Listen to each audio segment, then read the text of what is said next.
नमस्कार, जय श्री राम। मैं पंडित राम दुबे आप सबका स्वागत करता हूं। और आज का जो विषय है आप सबको पता है, पार्ट वाइज मैं बना रहा हूं। भूत प्रेत पिशाच जो ऊपरी बाधाएं हैं, क्या इसकी जानकारी हमारे ज्योतिष शास्त्र में है या नहीं?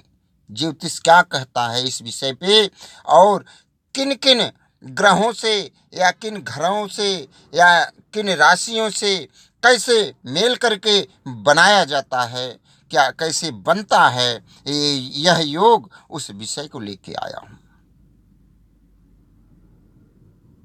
सावधानी से सुनिए और अपने जीवन में कभी भी गलत ना फंस जाइए। इसलिए यह वीडियो आप सबके लिए बनाए, क्योंकि यह विषय कोई भी जल्दी नहीं बनाता। यह विषय कोई बताने को तैयार नहीं होता। इस विषय को मैं बताया हूं। अगर ऐसा आपके जीवन में कभी व्यतीत होता है कि क्या हम कहीं किसी वजह से गलत जगह तो नहीं फंस रहे हैं, तो एक बार जरूर, अगर आपको लगता है कि हमारे जीवन पे कोई ऊपरी बाधा या किसी का कोई किया कराया है, तो एक बार जरूर किसी जानकार ज्योतिष के पास जाइए और अपने लग्न, जो आपकी कुंडली है, लग्न कुंडली, उसका निरीक्षण कराइए। जरूर मैं आप सबको बता दूं, जरूर से जरूर अगर कोई ऐसी विषय होगी तो वो जरूर बताएंगे और इसका उपाय भी बता देंगे। अपने जीवन पे आप उस उपाय को करके सुख समृद्धि और शांति का प्रतीक बन जाइए। आइए जान लेते हैं कि जब लग्न में चंद्रमा के साथ राहु हो और त्रिकोण भाव में ग्रह हो। ध्यान से सुनिए, लग्न में चंद्रमा के साथ राहु है तो चंद्र ग्रहण वैसे ही लग गया। और त्रिकोण भाव में, जो त्रिकोण का भाव होता है, उन भावों में अगर कोई ग्रह है हो तो मान लीजिए कोई न कोई कारण बनता है। अष्टम भाव में शनि के साथ निर्बल चंद्रमा बैठा हो। अगला पॉइंट, राहु शनि से युक्त होकर लग्न में स्थित हो। अगला पॉइंट, लग्नेश एवं राहु अपनी नीच राशि का होकर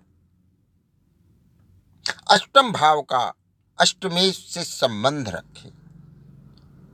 जो अष्टम भाव के स्वामी होते हैं अष्टमेश कहा जाता है, उनसे उनका कोई संपर्क, दृष्टि हो, युति हो या कैसे भी संबंध अगर मिल रहा है तो कोई न कोई कारण बनता है।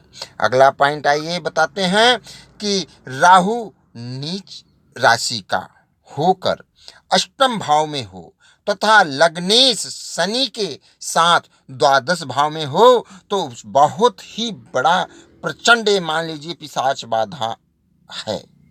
अगला पॉइंट, द्वितीय में राहु, द्वादश में शनि, खष्टम में चंद्रमा तथा लग्नेश भी अशुभ भाव में, तो ये जान लीजिए कि बहुत ही प्रचंड और विकराल स्थिति बनी पड़ी है। अगला पॉइंट आइए जानते हैं कि चंद्रमा तथा राहु दोनों ही नीच राशि के होकर अष्टम भाव में हो। चंद्रमा तथा राहु अगर नीच राशि होकर अष्टम में है तो याद रखिए कि जल्द से जल्द किसी के पास, किसी अच्छे जानकार ज्योतिष के पास जाइए। अन्यथा अगर किसी चक्कर में फंसे रहेंगे तो जीवन से हाथ धोना पड़ सकता है। ये इतनी खतरनाक घड़ी है। आइए अगला पॉइंट जान लेते हैं।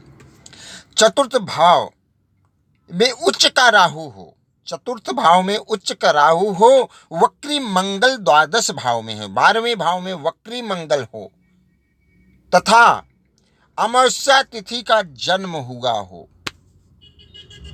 तो ये पक्का मानिए कि वो जन्म से ही कोई न कोई दिक्कत उस बालक को आएगा। अगला पॉइंट, नीचस्थ सूर्य के साथ केतु बैठा हो,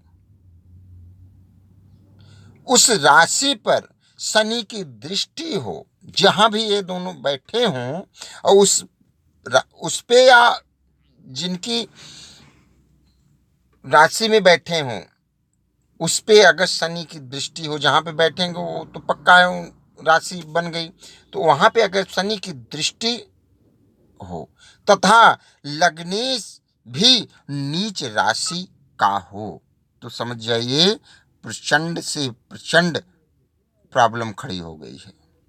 अगला पॉइंट आप सबको इसके बर्ताव के लिए है कि अगर हर किसी को कोई ना कोई प्रॉब्लम होता है, इसकी जानकारियां होनी जरूरी है। घर में पूजा पाठ, गायत्री मंत्र, हनुमान चालीसा, बजरंग बाण, कीर्तन, शंख बजाना, घर में तुलसी का पौधा, उनकी पूजन करना, शंख की ध्वनि से भूत प्रेत पिशाच बाधाएं दूर होती हैं। गूगल इन सब का धूप जलाइए, दीपक करिए, आरती सुबह शाम करिए। यह करते रहेंगे तो भूत प्रेत पिशाच की बाधाएं आके भी वो चली जाएंगी। बस यही मैं कहूँगा, ज्यादा किसी के चक्कर में ना पड़िए, क्योंकि भगवान से बड़ा कोई नहीं है। आप उनकी शरण में जाइए, सब बाधाएं दूर हो जाएंगी। जय श्री राम, नमस्कार।